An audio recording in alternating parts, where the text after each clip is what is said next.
Assalamualaikum anak-anak, apa kabarnya hari ini? Semoga selalu dalam keadaan sehat ya.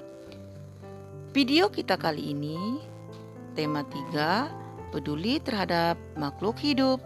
Subtema 3, ayo cintai lingkungan.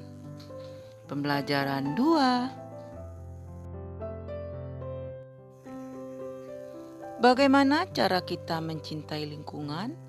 Dapatkah kamu menyebutkan contoh-contohnya dalam kehidupan sehari-hari?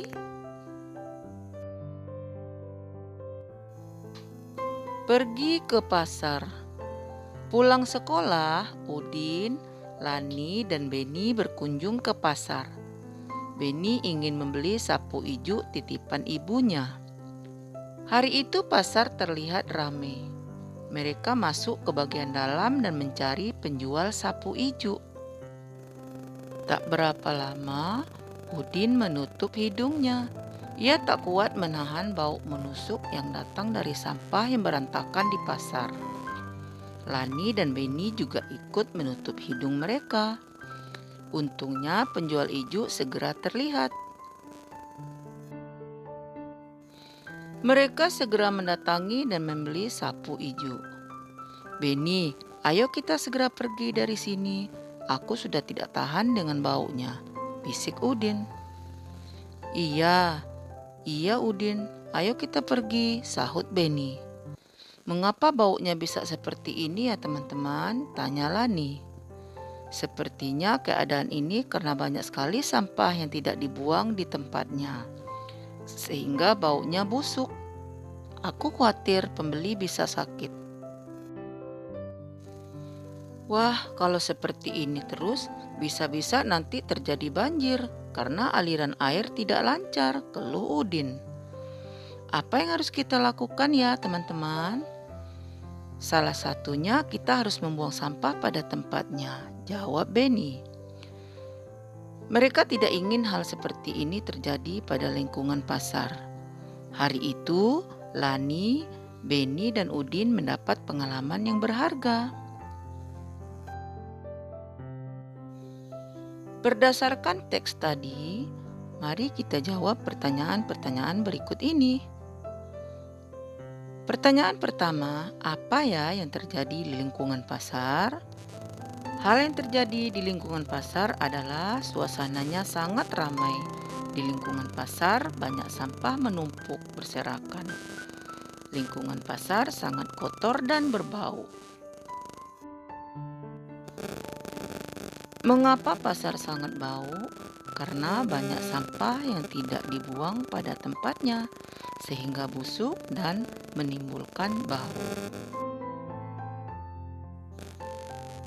Ketika sampah di pasar berserakan, apa akibatnya bagi lingkungan? Lingkungan pasar menjadi tidak sehat karena kotor dan berbau tidak sedap. Sampah juga membuat lingkungan pasar menjadi banjir karena aliran air tidak lancar.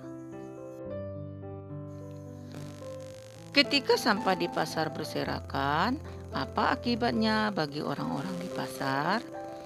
Sampah di pasar yang berserakan dapat mengakibatkan orang-orang di pasar mengalami gangguan kesehatan karena lingkungannya yang kotor. Selain itu, bau yang tidak sedap juga mengganggu penciuman. Nah, menurutmu, apakah Dayu, Beni, dan Udin saat di pasar sudah terambil haknya? Jelaskan.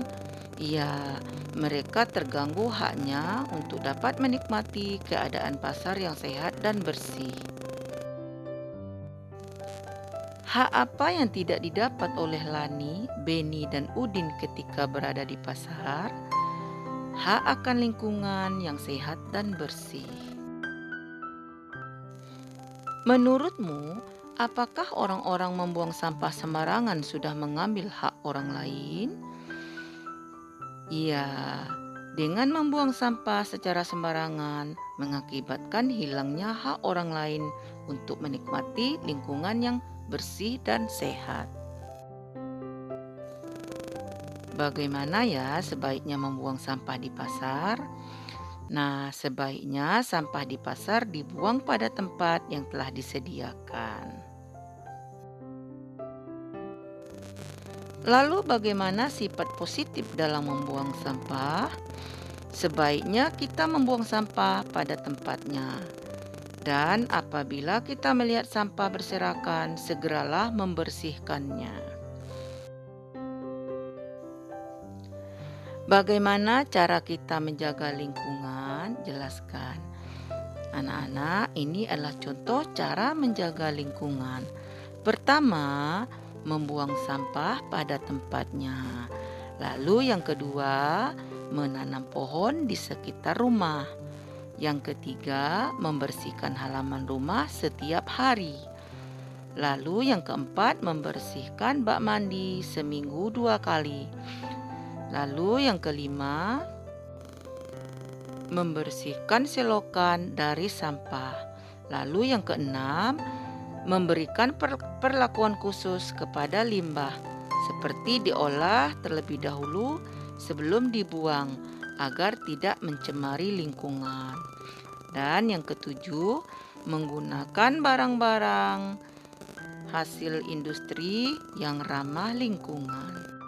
Nah, anak-anak, itu tadi adalah cara menjaga lingkungan.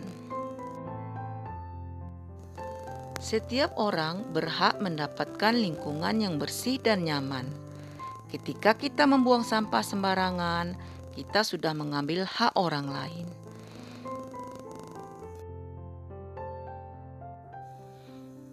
Amatilah montase berikut. Karya montase dihasilkan dari menggabungkan beberapa gambar yang sudah jadi. Gambar-gambar tersebut dipadukan hingga menghasilkan satu gambar baru. Biasanya gambar diambil dari majalah atau koran bekas.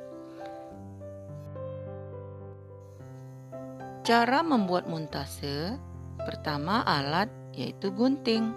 Yang kedua bahan, majalah, koran, gambar-gambar yang akan dijadikan montase, kertas HVS atau karton, dan lem. Yang ketiga, langkah-langkahnya: potonglah gambar-gambar dari majalah yang akan dijadikan montase, misalkan badan dan kepala yang berbeda. Lalu guntinglah gambar tersebut yang dirasakan sudah cocok.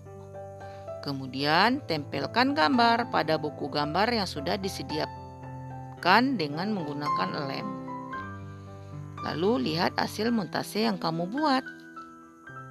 Nah, anak-anak dapat mempraktekkannya di rumah masing-masing ya.